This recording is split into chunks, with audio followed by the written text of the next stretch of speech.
Поехали.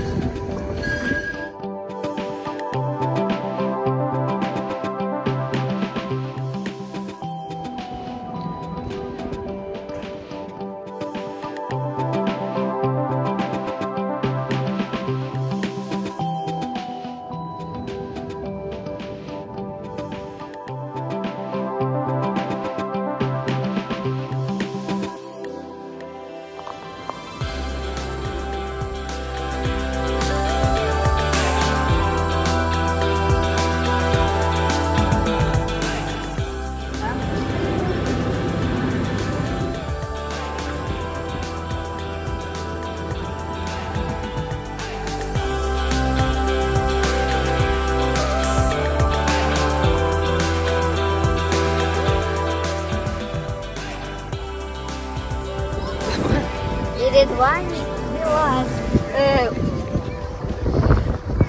Безопасность превыше всего.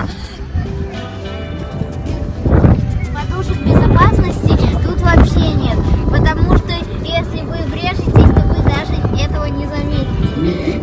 И весит он 450 тонн, а стоит он всего лишь $1 миллиард.